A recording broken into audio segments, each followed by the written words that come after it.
back, guys. I just wanted to do a short video. I know it's January here. I'm in zone 6A, so it's all snow outside. You won't see a lot of seed starting videos, at least not for a couple months, with people getting ready for the next growing season. Everybody's kind of selecting their seeds, and so I just wanted to come out here and throw in my little bit. I'm growing things right now in my tents here, so I'm not necessarily following as far as of the season. Because I have space in my tent in my basement, I'm kind of just always growing something. I'm always growing a lot of stuff, actually, especially at the moment. So I'm gonna run you through what I'm growing right now. I'm figuring out what works well inside, and then if it's not working well here, then I'll be transplanting things outside after the last frost of the season. So let's get started. I'll run through just a couple of things. First of all, I want to show you what I'm using to start my seeds. And so before we get to what I'm actually growing, I want to show you guys what I'm growing my seeds in. And usually you'll see a lot of people with making a seed starting mix, and I don't really have a recipe for that. I kind of just use the same mix when I'm, depending on what I'm growing. I've never really had an issue. Sometimes I start my seeds with the paper towel method in a bag. For a while I did things that way. Now at this point, I'm more likely to just pop my seeds in whatever soil I have and moisten it, keep it moist, and keep it warm. And you're not really gonna, I don't think you're gonna have as many failures as you think you might have. And there might be somebody out there with a considerable amount of trepidation when it comes to starting gardening, and it's really not that hard. Because I generally reuse my soil, I'm more likely to just pop my seeds in to soil and whatever I have, and then we'll just kind of go from there. As long as you're keeping the seeds moist, warm, and keeping the humidity up, especially low, and especially in the younger stages when the root system is just developing, then you won't really have too much of an issue when it comes to starting your seeds and getting into getting your vegetable garden started. Now, as for what I'm using to start my seeds, for Christmas I received these Mammoth deep starter plugs, and I'll show you what that looks like now.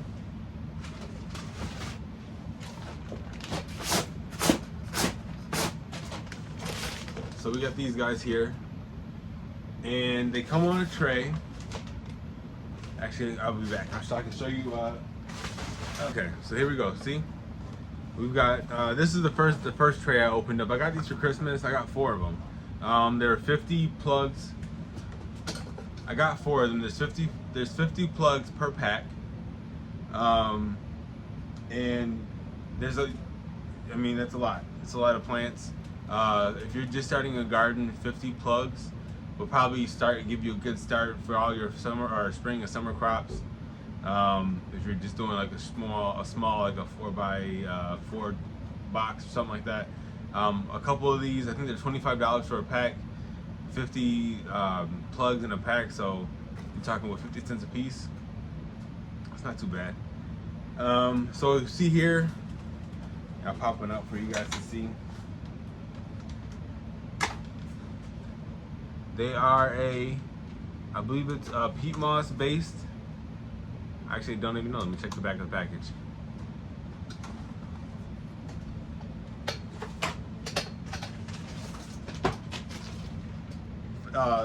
Cocoa peat moss, biochar, and perlite. And really, they're kind of crumbly. And they're kind of crumbly. I noticed, especially when they're wet. But as you can see here, it just breaks right open. You can see the perlite and the. Let me see if I can get that to. I'm not sure if that's gonna focus right like I wanted to, but anyway, the plants love them. I'm not gonna say I got 100% germination, but some of that was my fault for not watering. The tray that they come in here, it's got the holes in the bottom, and here I got some broccoli growing. I gotta plant those up, I know. And then there's a tray on the bottom. So this, you can bottom water to keep this keep your plugs moist. Honestly, it's really great. I love them. I have that tray there. I mean, like you see, it's not used up. I have a tent full of plants right now, and I actually have lettuce in a second tray. It's what I have 10 lettuce plants, 20 lettuce plants, 2 different varieties, in that tray in the tent, and they're loving it. I've got 100% germination on that one also. So get yourself some of those. I love the mammoth plugs, probably the best so far. I'm sorry, pardon me. I've used Root Riot cubes. I did like those. I like how much longer these deep plugs are. So I think it's definitely the way to go. It gives you a little bit more time with your seedlings and the plugs. So back to what we're growing. I decided to grow a basic variety for in here while I'm kind of testing out and seeing what works and seeing what I like to see out of growth from the vegetables, or what I'm going to be looking for in the spring as far as more lush growth. Alright guys, let's take a second and we'll run through what I'm growing this year, or at least right here in the tent this winter season. First of all, I wanted to grow a basic mix, particularly with the tomatoes. I'm growing cherry tomatoes in there right now. They're an indeterminate variety. Yellow Perfection, I believe, is the variety. Can't find the seed pack over there right now. Those are the ones that are sitting in my DWC setup. A little 5-gallon bucket with I think it's a 4-inch net pot, and some perlite. A snapshot here so you guys can see what's going on with that. I do have some tomatoes actually already growing on that, which is really great. I'm very excited to taste these. They are an heirloom variety. I think they're English, if I'm not mistaken. Sorry, my dog's right over here getting into something. I'm not really sure actually.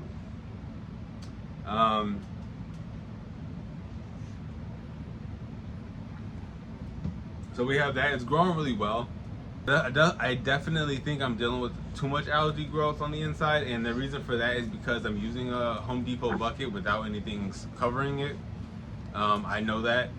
I'm going to probably treat it. I haven't decided how yet, so why don't you leave a comment down below and tell me what you think I should do. I'll show you guys what those roots look like on the next video. And then we'll implement with that whatever treatment that we can decide on here. Next up, we have these yellow crookneck yellow zucchinis, summer squash. Those are growing really nice in there. We've got multiple leaf sections. I think for some reason I feel like all of my plants are kind of going into flower, and I'm getting the feeling that it's the amount of light that they're getting. Especially from, there's a 6-bar, an 8-bar light in there, a big LED that puts out a decent amount of light. I can't remember the actual amount. I'm gonna have to dim it down and see if things don't change. I've changed the nutrient regimen, so if things don't change there, then I probably will try to get in there and see what the light percentage is right now. It should be about 80% and bring it back down maybe to 60. I would love to get more control over my lights, and so what I'm gonna try to do is get one of those controllers. It's on the list. There's always a list of updates that I'm trying to do. The broccoli that you guys just saw is actually green sprouting calabrese.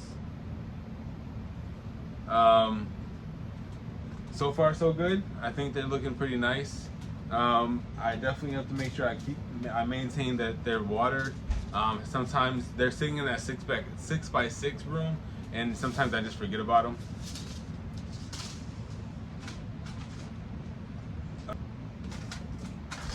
All right, so we have some cucumbers in there. These are poinsettia cucumbers. I'm gonna attempt to make some pickles when we get these out.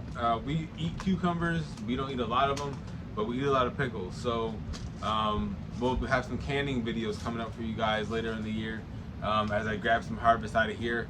These cucumbers are tiny now. We're talking probably saucer size, if that. But I'm looking forward to it. So for the beans, and the ones that actually are having the most problem with in the tent, especially with the synthetic nutrients, are Blue Lake 156. I just wanted to get some regular beans growing. I do plan on expanding and getting some different varieties for the outside sections, for the outside garden. I think that this is going to be a nice staple for the fall and winter times. We like to eat a lot of soups and stuff like that, so having beans to throw in there makes it a more satiating meal, and we really enjoy them. So,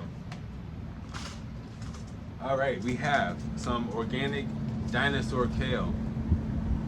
Those are in the tent, and I should have some footage for you guys here also. Those are really nice looking. I'm really excited to get those out of here and see how big they grow. That's one thing I definitely have to take a look at when it comes to harvesting the vegetables that I'm growing in here. Or I don't know if I've ever taken the time to look at how to harvest any of it, honestly. I know that obviously you want to make sure your vegetable, like your tomatoes and such, are ripe, but if I'm taking kale down, right, do I take the whole thing? Do I take some from the outside? I think I could probably figure it out, but I'm asking you, so you let me know what you think.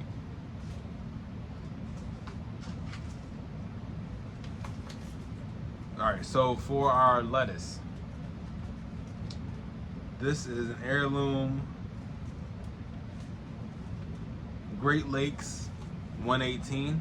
Like I said, I am in zone 6A in upstate New York. So we are growing some lettuce that is frost tolerant. I have about 10, well, I what's the word for it?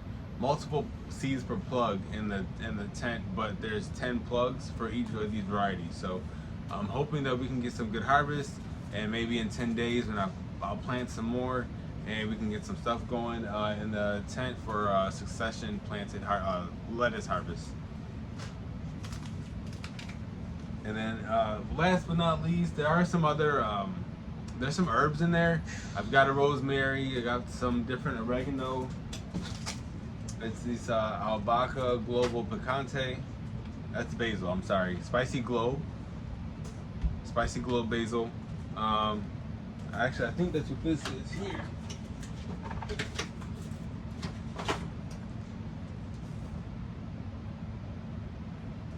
There we go. That's that basil. See the roots there? Beautiful. And this thing could probably stay in here for a lot longer, honestly. It's got a lot of time. It's still small. It's a slow growing plant, so I'm assuming it's slower growing than some of the plants I'm used to growing. I'll say that. So my last lettuce is a Waldman's dark green. So we're gonna grow those out. Plant height 9 to 12. So another lettuce. I'm growing 10 plugs worth of those plants also. So we'll have hopefully 20 heads of lettuce kind of going at the same time, and I'll get those into the 6x6 space as soon as we get the hydroponic lettuce setup going. I'll probably throw some of those on an NFT with some herbs, hopefully sooner than later. So we'll see how that goes. But thank you guys for joining me. Oh, I wanted to show you guys my little seed storage box. I see everybody else with their fancy boxes, and I got my cigar box. I love it. Looks good. Keeps them safe. That's all I needed to do. But yeah, I think that's all we have for today. Thank you for joining me again. This is Pedro with the Twisted Gardens. Remember, if you like the content, like, subscribe, hit that notification bell. And next episode, we are getting in the tent. I'm going to show you guys what it looks like on the inside, a little tour. This is all DIY projects. It's a lot of DIY projects basically put together. Um, that's the fun part of it for me. I love to get in there and get my hands dirty. I love to get in here and put things together and really sit back. You know, when you finish a project and you stand back and you're like, I did that. You know, once you finished it, and now the feeling of enjoying what you've accomplished, and that's exactly what I get out of this garden. So I love it, and I love that you guys are enjoying watching. So thank you, and we'll see you next time. Peace.